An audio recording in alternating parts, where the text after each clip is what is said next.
Maria? Nakita mo ba? Nangangako ka ba na inaapit ko ang mga trabahante? Donna Isabela, kayo po ay napakabait.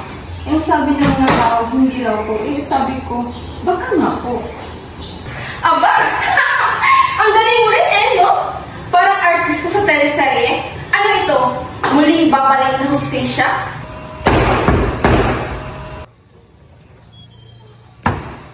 Teka lang. Sophia? Madalian.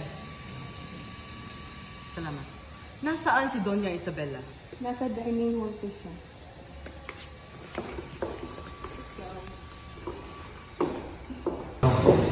Doña Isabela, ikaw ay nasasakdal ng pang-aapi sa mahihirap. Ano masasabi mo? Ako? Ako na parang Diyos na nakabaitan? Kalokohan!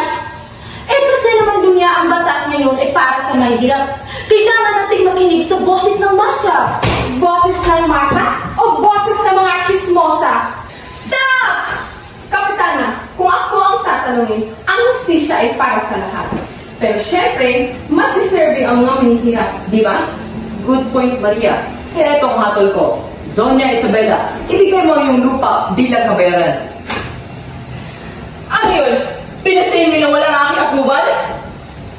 Kung hindi mo ibibigay baka gusto mo magbakasyon sa kulungan, may libre pang pagkain. So, ang hustisya pala ngayon ay hindi tungkol sa katotohanan, kundi kung sino ang mas mahabang chismis list. Ganun na nga, Iha. Adapt or be left behind. At ang mga tunay na masasama, yung mga professional na mga gamit. Ano sila? VIP sa buhay? Doña Isabela, sa panahon mo ngayon, ang importante ay kung sinong marunong dumiskarte. Tama! Kay heto ang deal. Sumunod ka, ang masaya natin tulungan.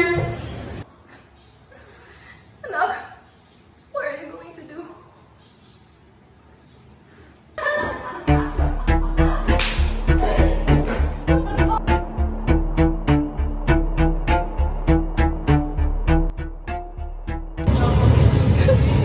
Oh, Justice, my dear friend. You have failed me today. So, ano ba ang gagawin natin ngayon, Inay? Simple. Tatandaan natin ang araw na ito. Hindi tayo magpapatalo. Well, just think of... I better come back.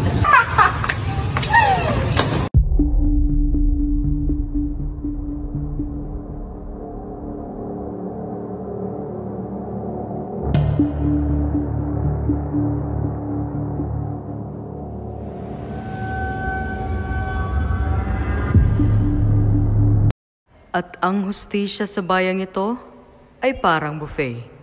Depende sa kung sino ang unang kukuha.